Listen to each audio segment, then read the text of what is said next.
Financial Center viewers, welcome back to Financial Center channel. இது நான் doctor Chandrasekaran.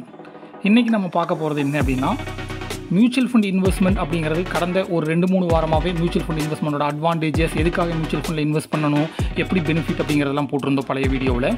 இந்த வீடியோவில் ஐபிஓவுக்கும் என்எஃப்ஓவுக்கும் என்ன வித்தியாசம், ஏன்னா இப்போ நிறைய கம்பெனியில் பார்த்தீங்கன்னா மியூச்சுவல் ஃபண்டில் என்எஃப்ஓ வர்றாங்க, அது மாதிரி ஷேரில் யூஸ் பண்ணிட்டு இருக்கிறவங்களுக்கும் உங்களுக்கு தெரியும் ஐபிஓ அப்படின்னு. ஐபிஓங்கிறது இனிஷியல் பப்ளிக் ஆஃபரிங் அப்படிங்குவோம். மியூச்சுவல் ஃபண்டில் அதே மாதிரி வர்றது தான் என்எஃப்ஓ, நியூ ஃபண்ட் ஆஃபர் அப்படின்னு சொல்லுவாங்க. யூஸ்வலாக பார்த்தீங்கன்னா செகண்டரி மார்க்கெட்டில் போய் பயன்படாதவங்க, செகண்டரி மார்க்கெட்டில் போய் பார்த்தீங்கன்னா டீல் பண்ண வேண்டாம் அப்படின்னு நினைக்கிறவங்க எல்லாருமே பண்ணக்கூடியது தான் இந்த ஐபிஓ, ப்ரைமரி மார்க்கெட். இந்த ப்ரைமரி மார்க்கெட்டில் அட்வான்டேஜ் என்ன அப்படின்னு பார்த்தீங்கன்னா நீங்கள் பார்த்தீங்கன்னா ஒரு குறிப்பிட்ட அமௌண்ட்டு ஒரு 30,000 40,000 ஃபஸ்ட்டு தேவைப்படும். லம்பாக இன்வெஸ்ட் பண்ணிங்க அப்படின்னா ஒரு 15 நாள் கழிச்சு அது பார்த்தீங்கன்னா மார்க்கெட்டில் லிஸ்ட் ஆகும்போது நல்ல விலைக்கு லிஸ்ட் ஆகும். ஃபார் எக்ஸாம்பிள் 40 ரூபாய்க்கு ஐபிஓ வந்திருக்குது அப்படின்னா அது பார்த்தீங்கன்னா ஓப்பன் ஆகும்போது ஃபஸ்ட்டு டேவே பார்த்தீங்கன்னா 80 ரூபாய்க்கு வேணாலும் ஓப்பன் ஆகலாம். அப்போ முதல் நாளே நீங்கள் வித்துட்டு வெளியே வந்தாலும் ஒரு ஷேர் 40 ரூபா, அதாவது உங்களுக்கு பார்த்தீங்கன்னா அப்படியே டபுள் ஆயிரும் ஒரே வாரத்தில். அதுக்கான பாசிபிலிட்டிஸ் இருக்குது. அப்போ நல்ல கம்பெனியாக பார்த்து ஐபிஓ இன்வெஸ்ட் பண்ணி நீங்கள் உடனே பார்த்தீங்கன்னா லிஸ்ட் ஆன உடனே அடுத்த நாளே நீங்கள் வெளியே வந்துட முடியும், நல்ல லாபத்தோடு வர முடியும். அது ஐபிஓ. என்எஃப்ஓ அப்படிங்கிறது நியூ ஃபண்ட் ஆஃபர் அப்படிங்குவாங்க. அதாவது மியூச்சுவல் ஃபண்ட் கம்பெனிஸ் தன்னுடைய ஸ்கீமை புதுசாக என்ன ஸ்கீம்லாம் நம்மகிட்ட இல்லையோ அதெல்லாம், ஃபார் எக்ஸாம்பிள் பார்த்தீங்கன்னா லார்ஜ் கேப், மிட் கேப் அப்படிலாம் நிறைய ஸ்கீம் வச்சுருப்பாங்க.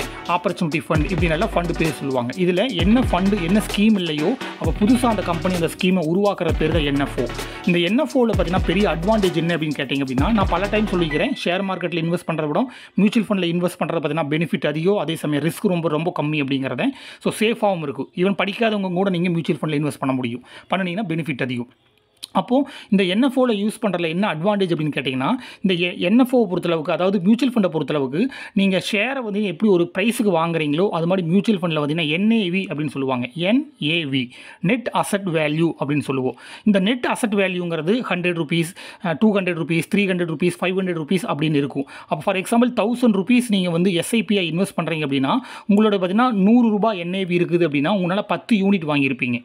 ஓகே, அடுத்த மாதம் பார்த்தீங்கன்னா அந்த 100 ரூபாய்ங்கிறது 110 ரூபாயாக போச்சு அப்படின்னா அதுக்கு தகுந்து எத்தனை யூனிட் வருமோ அத்தனை யூனிட் வாங்குவீங்க.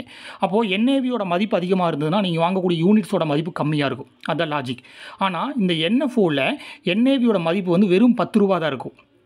அதாவது புதுசாக வருது. அதனால் பார்த்தீங்கன்னா வெறும் 10 ரூபா மட்டும்தான் ஃபிக்ஸ் பண்ணுவாங்க. அப்போ நீங்கள் பார்த்தீங்கன்னா நீங்கள் போடக்கூடிய அமௌண்ட்டுக்கு நிறைய யூனிட்ஸ் உங்களால் வாங்க முடியும். அப்புறம் இன்னொன்று இதில் பெரிய அட்வான்டேஜ் என்ன, ஃபியூச்சரில் வளர்றதுக்கான வாய்ப்புகள் பார்த்திங்க அப்படின்னா அதிகமாக இருக்கும். இந்த என்எஃப்ஓ அப்படிங்கும்போது பார்த்தீங்கன்னா எதுக்காக பார்த்தீங்கன்னா என்எஃப்ஓவில் ஃபோக்கஸ் பண்ணுறேன் அப்படின்னா நிறைய வளர்வதற்கான வாய்ப்புகள் என்எஃப்ஓ, ஏன்னா வெறும் 10 ரூபா தானே. ஸோ அப்படிங்கும்போது அது 15 ரூபா 20 ரூபாயாக மாறும். ஏன் இது பார்த்தீங்கன்னா ஏற்கனவே இருக்கக்கூடிய என்ஏவி மாறாதா அப்படின்னு கேட்டிங்கன்னா அதுவும் மாறி இருக்குது. பட் ஆனால் அது ஆல்ரெடி வளர்ந்துருக்கும். ஓகே, இன்னும் புரியுற மாதிரி சொல்லலாம். லார்ஜ் கேப்பில் இன்வெஸ்ட் பண்ணுறதுக்கு மிட் கேப்பில் இன்வெஸ்ட் பண்ணுறதுக்கு வித்தியாசம் தெரியும். லார்ஜ் கேப் பார்த்திங்க அப்படின்னா சேஃபாக இருக்கும், பட் ஆனால் வளர்ச்சி கம்மியாக இருக்கும், ஏன்னா வளர்ந்துருச்சு, ஆல்ரெடி வளர்ந்துருச்சு. ஆனால் மிட் கேப் கம்பெனிஸ் அப்படி கிடையாது, நல்ல 40% 50% ஸ்பீடில் வளரும். ஸோ அதில் பார்த்தீங்கன்னா ரிட்டர்ன் நிறைய எடுக்க முடியும். அப்போ இந்த என்எஃப்ஓ பார்த்தீங்கன்னா ஒரு 800 ரூபா வேல்யூ, 900 ரூபா வேல்யூவில் என்எஃப்ஓவில் இன்வெஸ்ட் பண்ணிங்க அப்படின்னா அது ரொம்ப வளர்ந்துருச்சு. அதுக்கப்புறம் வளர்றதுக்கான வாய்ப்புகள் ரொம்ப கம்மி. ஆனால் இந்த 10 ரூபா, அதாவது நியூ ஃபண்ட் ஆஃபர் வரும்போது அதோட என்ஏவியோட மதிப்பு பார்த்தீங்கன்னா வெறும் 10 ரூபா தான் கோட் பண்ணுவாங்க.